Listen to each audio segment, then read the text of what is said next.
Hello. My name is Harrison Mayuku, and you are welcome to Story World. Zach had always considered himself an ordinary guy. After a few heartbreaks and a series of relationships that fizzled out, he decided to give online dating a shot. What harm could it do? That's how he met Lyra. Lyra was unlike any woman Zach had ever encountered. She had an air of mystery about her. Her words, though playful, always seemed to carry a weight that hinted at a deeper story beneath the surface. Her beauty was undeniable, but it wasn't just her looks that captivated him. It was the way she always seemed to hold something back, like there was a part of her that she didn't want him to see. Their conversations flowed effortlessly, and as the months passed, Zach found himself falling for her. They chatted every day for nearly a year, sharing secrets, dreams, and even fears. But Lyra was always vague about her personal life. She avoided discussing her past or where she was from. Zach chalked it up to privacy. He respected her boundaries, never pushing her for more than she was willing to give. Still, he couldn't help but wonder about the things she wasn't telling him. As their bond deepened, Zach suggested meeting in person. After all, they had shared so much, why not take the next step? To his surprise, Lyra hesitated, almost as if she were afraid. She made excuses at first, saying she wasn't ready, that the timing wasn't right. But Zach persisted, gently reassuring her that everything would be fine. Eventually, she agreed to meet him at a secluded hotel by the coast. It seemed like the perfect place, quiet, romantic, and far away from prying eyes. Zach was over the moon. He spent days planning, wanting everything to be just right. When the day arrived, Zach checked in early and paced nervously around the room, waiting for Lyra. The anticipation was eating him alive. When she finally arrived, Zach's heart nearly stopped. She was even more stunning in person. Her long, dark hair framed her face perfectly, and her eyes sparkled with a mixture of excitement and apprehension.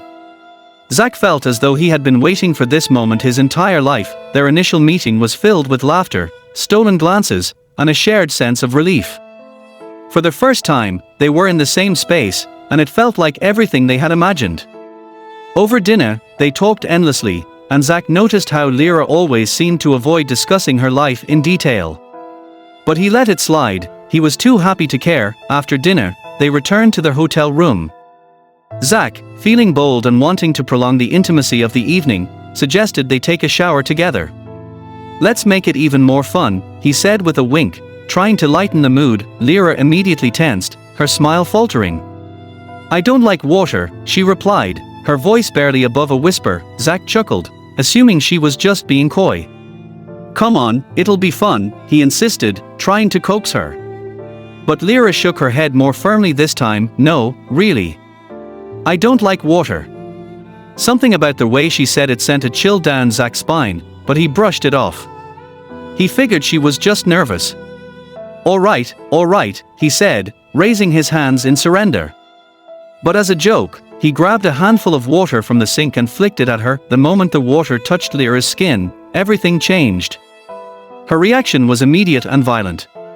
She let out a gasp, her body convulsing as she staggered backward, her hands reaching out for something to steady herself. Zach watched in horror as her skin seemed to shimmer and ripple, like the surface of a disturbed pond. Her legs began to fuse together, morphing into something entirely unnatural.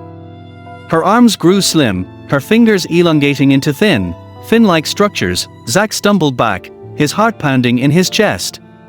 He couldn't believe what he was seeing. Lyra's transformation was grotesque yet mesmerizing. Her body had become something entirely otherworldly, sleek and scaly, a large, silver fish writhing on the bathroom floor. Panicking, Zach scrambled to help her, but his mind was spinning. What had just happened? What was she? Lyra, gasping and flopping on the tile, struggled to breathe. Without thinking, Zach grabbed her and rushed to the tub, filling it with water. The moment she was submerged, her flailing stopped. Her fish form floated gracefully in the water, shimmering under the fluorescent light. Zach could barely process what had happened. Lyra was a fish. Her eyes, now large and luminous, looked up at him with a mixture of sorrow and fear. But there was something else in her gaze, something that told Zach this wasn't the first time this had happened. She had known. She had always known. What are you? Zach's voice was barely a whisper, his words shaky. Lyra's mouth didn't move, but her voice filled his mind. I'm sorry, Zach. This is why I never wanted to meet. I wanted to tell you, but I couldn't. Zach's head spun.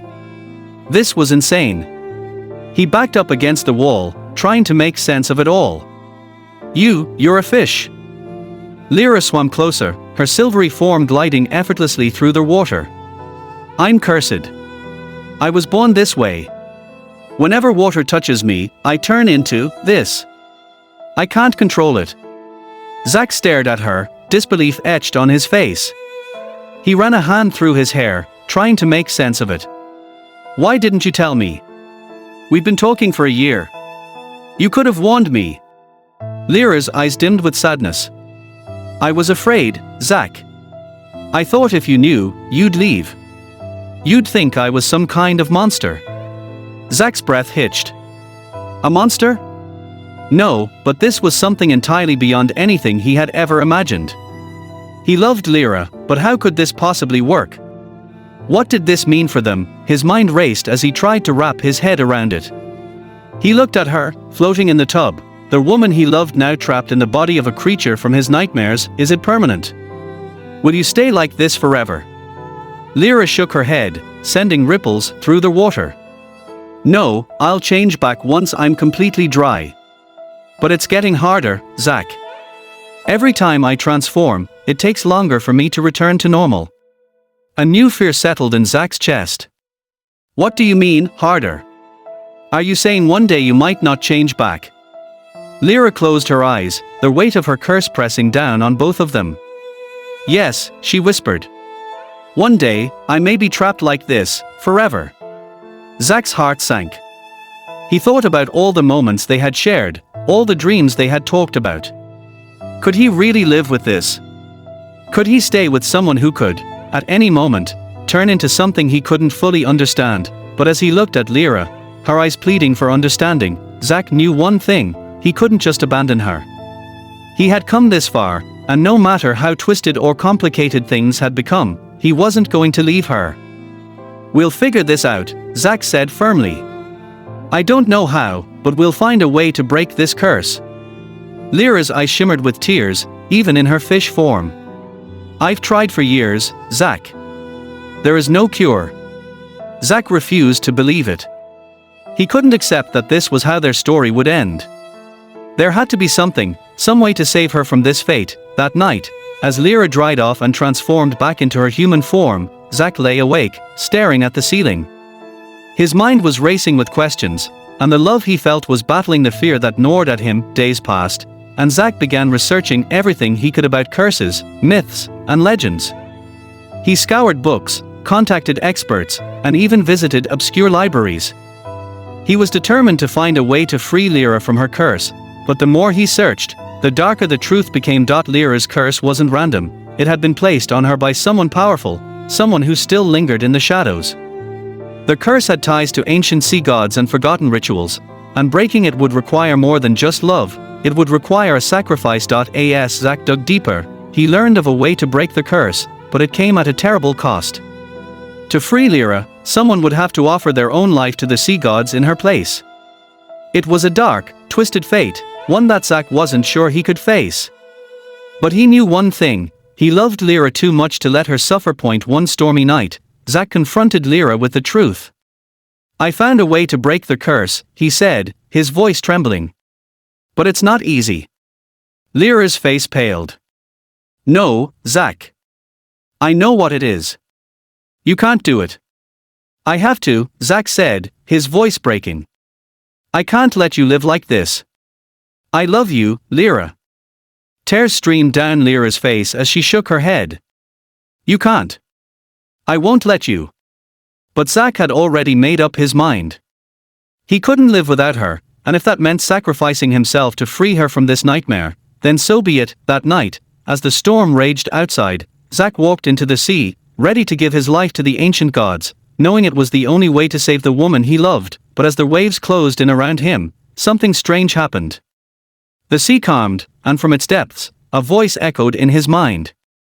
Your love is true, but your sacrifice is not needed.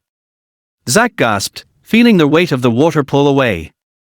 He looked back at the shore, where Lyra stood, her body shimmering with the last traces of the curse. The sea had accepted their love, breaking the curse without the need for sacrifice. Lyra ran to Zach, tears streaming down her face. "You did it," she whispered, her voice trembling with emotion. Zach held her tightly, the two of them standing on the shore, the storm finally passing. "We did it," he said softly, knowing that their love had saved them both, and from that day on, Lyra never turned into a fish again. They lived their lives together, bound by a love stronger than any curse, their hearts forever entwined. The end. Thank you for watching.